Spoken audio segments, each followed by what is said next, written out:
Welcome back to Core 4x4. This is a place where we talk suspension, then we sometimes build Jeeps and trucks, and often we show you some of the products that we build right here in America. So if that's your jam, hit the sub button and let's get into it. All right guys, welcome back to the build series. As you can see, we're in the middle of the build on the JK here. And if you missed the last video, we have 2 weeks to build 2 separate Jeeps. The JK behind me, as well as a JL we're also building to get to Jeep Jamboree in Tillamook. Spencer is here with me. He owns the JK and he's awesome on the wrench. Helped me tear it down. Now, if you missed the last video, we really just covered how at Core, we can make custom long arms that you see on the table here to replace your current long arm setup if you don't want to redo all your brackets, all the welding, all the cutting. You can reach out to us and we can make a custom set of arms just like this, and in any color really. So this is a beautiful black chrome. It's a charcoal color. Any color that prismaticpowders.com has, we can do it. And besides that, all we really did in the last video was tear down, which is the easy part. Now we got all the hard stuff. We're gonna be doing the high steer with new knuckles, the apex ball joints, our long arms, the tie rod, track bars, the works. We got a lot to do, so enough talking. Let's get under the Jeep. Just as we were getting started, Nate here from Resurgence Automotive showed up to help us and get started on this rig. Nate, say hi. How's it going, man? And we got Sawyer in the background, another family friend, tons of hands. So the plan here is Nate and Spencer are gonna tackle our high steer bracket here on the front axle. We have a aftermarket axle and a truss system we're dealing with. But while they tackle that, I'm gonna start working on the rear end. So let's get back there. I never have videos like this. We had Russ stop by, shout out to Moab Outfitters again. He gave us some heads up on these old bump stops. I don't know what they're made of, but the way to get them off is you just smack them with the hammer and they explode. We did it on the other side. I don't know where the pieces are, but we're gonna show you what that looks like. It was just awesome to see. Wow, first try. First try. Jeez. We got pieces all over the studio. There it is. All right, let's get back at it. So really, we're gonna start with some measurements off of the old long arms, but because we're changing the lift height from 3 to 4 inches, that's all gonna change a little bit. Now, an extra inch really doesn't change a lot of length, but we're really gonna be looking for our wheelbase, which is gonna be set by our lower control arms, and then our pinion angle, which is gonna be dialed in by our upper control arms. So this is going off. The Crawl Series track bar is going on. Just straighten out the joints so we can try to get the best possible measurement on these bent arms. When you have bends and you have double joints, we're just trying to get close. But the most important thing is that we're matching these arms the best we can left to right. So then when we go to make our adjustments, we just adjust each side the same amount, and we're gonna be as close as we can possibly be. Sawyer's in the background just holding a bucket, catching brake fluid. Nate's going ham on the front end. I wanna talk on the upper rears. We have a side bend. What makes that more difficult, it's like tire on the outside of a turn. Your outside tire is gonna travel farther than your inside tire. Similar with a side bend. So our measurement this way, if we're not really good at it, is gonna be slightly longer than the inside bend. It's really hard to measure. That's why I'm straightening joints and trying to get as close as possible and just making sure they're exactly the same, which I'm pretty sure I got on the upper rears. Now on the lower rears, they have an upward bend for ground clearance, and that's super easy because then all we care about is just straight bolt to bolt, and it doesn't affect our measurements as much. You can see how the joints are in line with the bend, as opposed to these where our joints are exactly 90 degrees from the bend. It just changes how you measure things. I'll let these guys get back to work. All right, Nate just finished up getting the old factory bracket off and nice and cleaned up. We're gonna fill in the plasma gouges there with a little weld before we move on.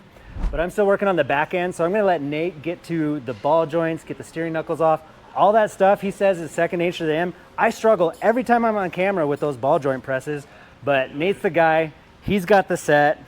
He's gonna get at that. I'm gonna get this rear end done. It's taking me forever. I'm getting to it.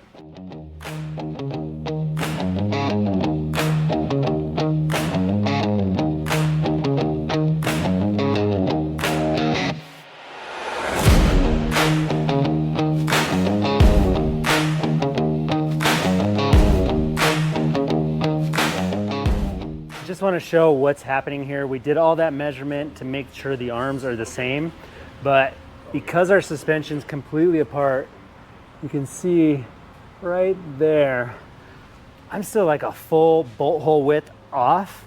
And part of that's because we detached the rear track bar last, that bent up thing. Also, it's a little shorter because it was bent. So our axle shifted. So it's so important to get your arms the same length before you go set up when you're doing bare installs like this. Get them the same length to start. Now, the brackets could be off, but it's a pretty decent kit that was installed, so I'm assuming all the brackets are gonna be pretty close to what they're supposed to be. I guarantee it's because our axle shifted and everything's not exactly where it's supposed to be. So even though we're off, we're gonna move it around, get it in. Too many people make the mistake of starting on the arms, they get to that last one, and they just adjust it to fit. And that's not the right way. Don't adjust to fit, shift your axle, move it around, get it in the right place where it's supposed to be, and it'll line up. So we're gonna mess around with this and get that bolt in. All right, I'm gonna throw the rear track bar on. So this thing is being more of a bear than what I thought it would be. But at least we get the rear track bar on. That's gonna help us get somewhat centered left to right. And then we can go up and down, the axle's gonna move a little better. So let's do that part.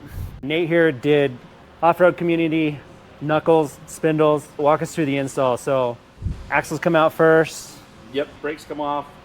Axles, wheel bearing, everything comes out kind of together once you get to that point. Yeah. Then we did press out the old ball joints. Yeah. The new Apex ball joints are in. So this is the same as doing a ball joint swap. Yep. Okay. It's literally the same as doing a ball joint swap. If you can get to the point where you're taking ball joints out, the only thing that you're changing is you're swapping your OEM spindle and then you're putting the high steer spindle back in. Beautiful. Nate's here because he covers the stuff that I suck at. So thank you, Nate. Not a problem. Appreciate it. He's going to put all this back together. In the next video, we're going to talk about high steer, why you need high steer, the problems it solves, what you need to do it. Part of that kit is the knuckle swap. So thank you, Nate. You're welcome. While I'm waiting, I'm going to start getting the front end while these guys finish up those spindles. Our measurements for the front lowers were 33 and 3/8, same as the rears. We're just going to try to get close for alignment, and we're right about there. So I'm going to spin these out a little bit, and we're going to match left to right. These are an inward bend as well for the tire clearance. On this one though, we've shifted the bend down a little bit. I'll grab one of the old arms. You can see right here, this little rust spot. That's actually where his tire was hitting. I'm assuming these just got put in backwards because there is a tire clearance bend that kind of matches up with where that hits. We're gonna flip it around, get it the right way so we're never rubbing on the tires. Because these are double threaded, even though they have a side bend, we can stack them like this, just like they're gonna have an upward bend, and just rotate that bend. The length is gonna be close enough. There we go. That is our length. Okay, we'll get these on for these guys, so it's not a struggle.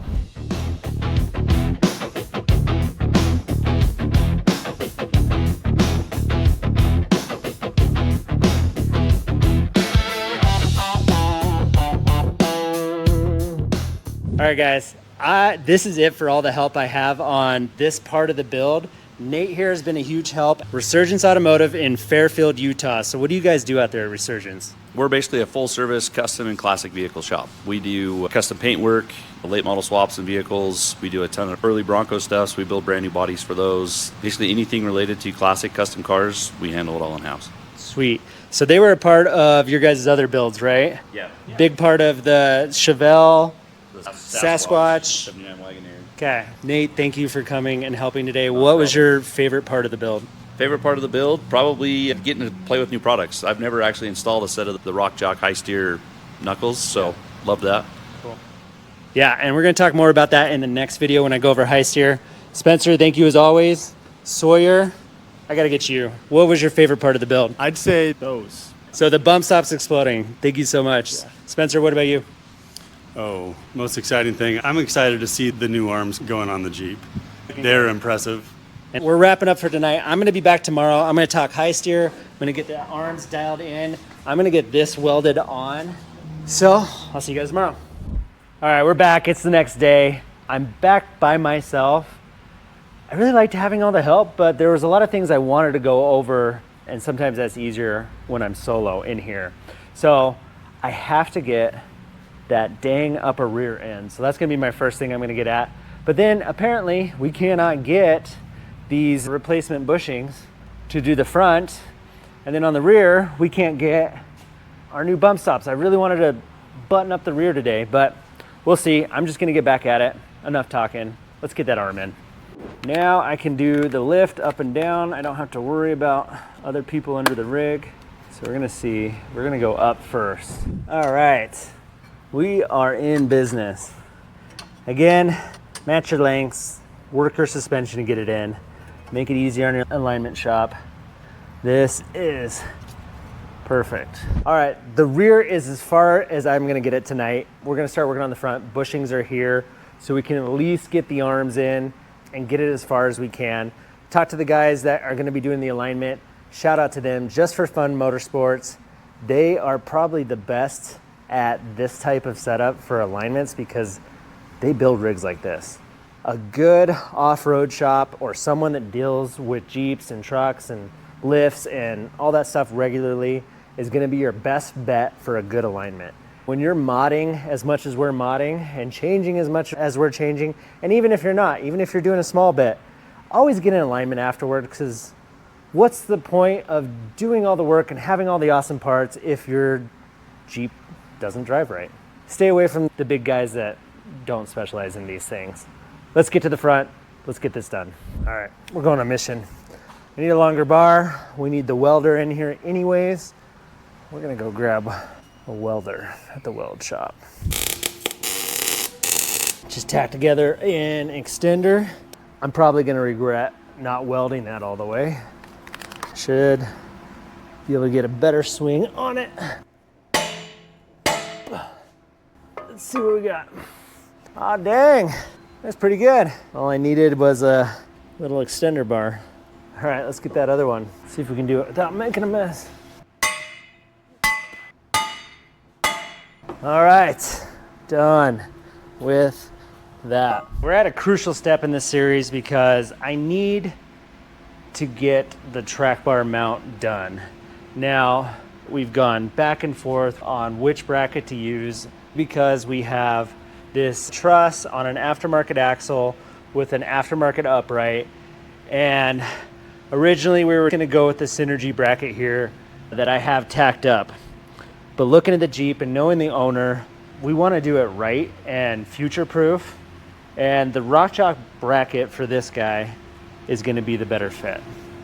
So what this means is we're going to be modding the truss. We're going to be prepping a bit more. We're going to be tying in to this upright and generally into the truss. Originally, I was going to cut it all off. We're going to see. But the reason I say all that is because Spencer eventually wants to run ram assist, or at least have that possibility. The Synergy bracket, I mean, we could tie into one of these lower track bar holes, but the better way to run ram assist is with the ram assist mount, which is this bottom hole. This bracket is engineered to run RockJock high steer kit. For a multitude of reasons, we're gonna make this bracket work. I just went and got it sandblasted, but it's late and it's a last minute adjustment, so I'm just gonna set up the camera and just start going ham. We're gonna make it look nice. Let's speed it up and get it done. All right, guys, we're back. It's the next day. I got Spencer back in the studio. We got the wheels in and we powder coated the rings this morning. And look at that. These turned out great. Spencer here is working on the beadlocks because in the LJ video, I swore off beadlocks. That's why Cameron did them on the JL and Spencer's doing them today. I'm gonna get the front end and start working on that while Spencer deals with the torque on the wheels. He's already at it. So let's get to it. I left my counterpart alone here with an unfamiliar torque wrench. Here at Core, our torque specs are like 65 foot-pounds and plus, and I totally forgot that beadlocks are like 20 or 15. So all that to say, Spencer snapped a bolt. That's not it. That's the one we went to go get a replacement. On the very first one, just popped right off. So that's frustrating. We're having fun on this build. How do you feel? It's all right. It's a little frustrating, but that's okay. We can get it out.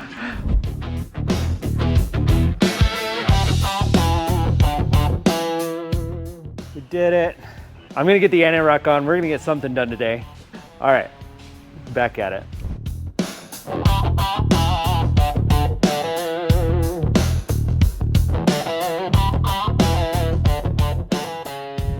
Okay, this install on the front is really this simple. Your 2 frame brackets, get them bolted up. You do reuse factory hardware, so always anti-seize anything that might be rusty or looks bad. So we anti-seize those. Now, the only trick to it is, and it's not really a trick, is we're gonna match the splines that are coming out side to side. And then we'll bolt the arms on, and then you just wanna make sure you bolt, when you clamp down the arms, you'll see, you wanna make sure they're at the same angle. Again, all super intuitive stuff, but you never know.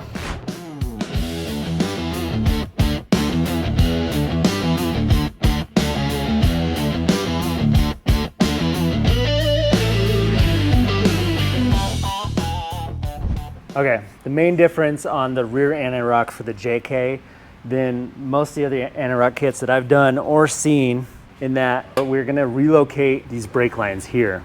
We don't want them caught up in our arm. We wanna make sure we don't lose brakes.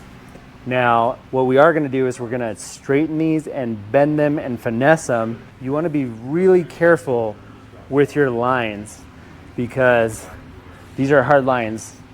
You're either cutting, flanging, doing all that, or you're replacing the whole line, which goes all the way up to the front, and you don't want to do that. So if you have an old rusty JK, be super careful. This one's in decent shape. We're just going to take our time with the lines and make sure we get them exactly how we want so we don't mess anything up with our brakes. All right, we're back. It's the next day. I got Spencer and Cameron here in the shop with me. Spencer and I were just going over our pain points for the build. So for him, it's been the beadlocks. I've been talking to my guys about this, so I should know. Slow is smooth and smooth is fast. We've been rushing on this build because we do have a condensed timeline, but that's no excuse for just not thinking things through. And both of these have happened on Fridays. We're not filming on Fridays because I'm burnt. Anyways, I'm finishing up the brake lines. Spencer's finishing up the beadlocks. They're gonna bleed the brakes. So we're gonna wrap this up. I'll show you what the anti-rock looks like, fully installed with everything bolted on. Brake lines are done. For the love of everything holy, brake lines are done. Yeah, and we're there. Let's get at it.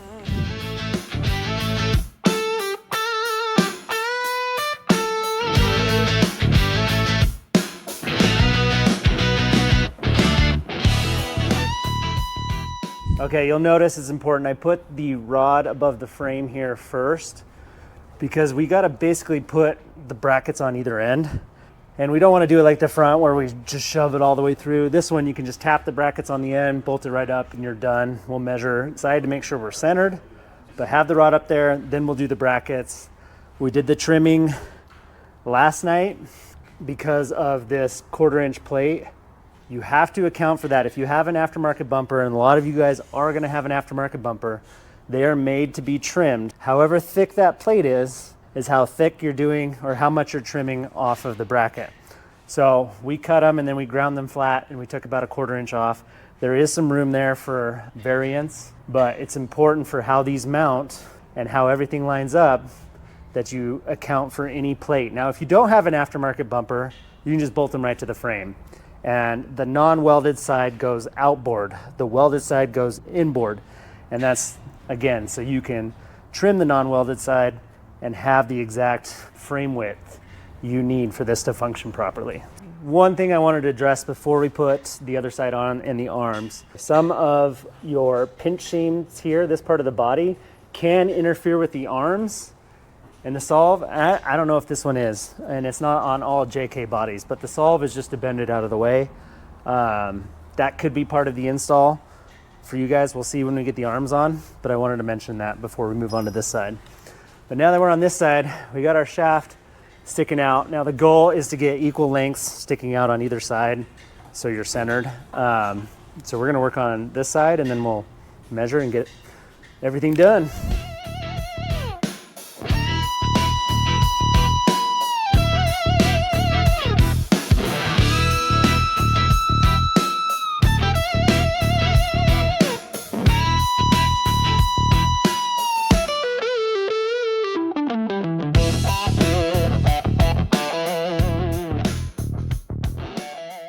All right, we got this arm done. I'm gonna leave it straight up and down because then we can easily line up our driver's side here without, you know, without getting off. You want to make sure they're lined, obviously. This is a leveling sway bar. We'll talk more about Antirock and the need for it in the JL video. Awesome upgrade. People ask all the time, do I need front and rear? Yes. You want all 4 wheels planted. They're designed to keep you planted off-road while flexing. So that's the biggest misnomer. And like I said, I'm going to do a deep dive into it about the Antirocks, is that they limit your flex. That's not the case. They improve your traction so you can tackle harder stuff off-road. It's not all about flex. It's important, but it's about traction.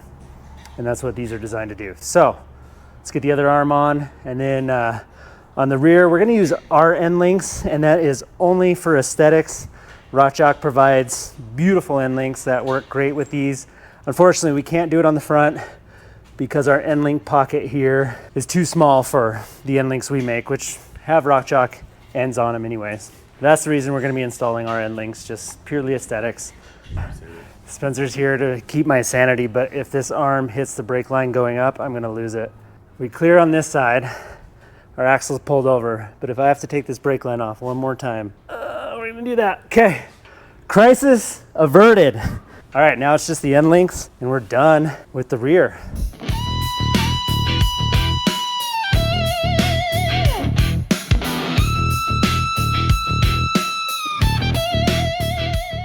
All right guys, we are finally done with the rear end of the JK. It's looking great. Got the Antirock on, did the brakes the right way. So Cameron and Spencer are gonna bleed the brakes, and we're gonna pretty much wrap it up for this video. But if you wanna see the high steer, finishing the fab work, getting the steering bolted on, the track bar, everything, that's gonna be in the next video.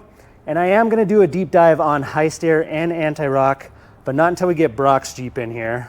We finish this tomorrow, JL's next, and then we're ready for Jeep Jamboree. You guys excited? Yep. Super excited. But stay tuned for that. We'll catch you guys in the next video.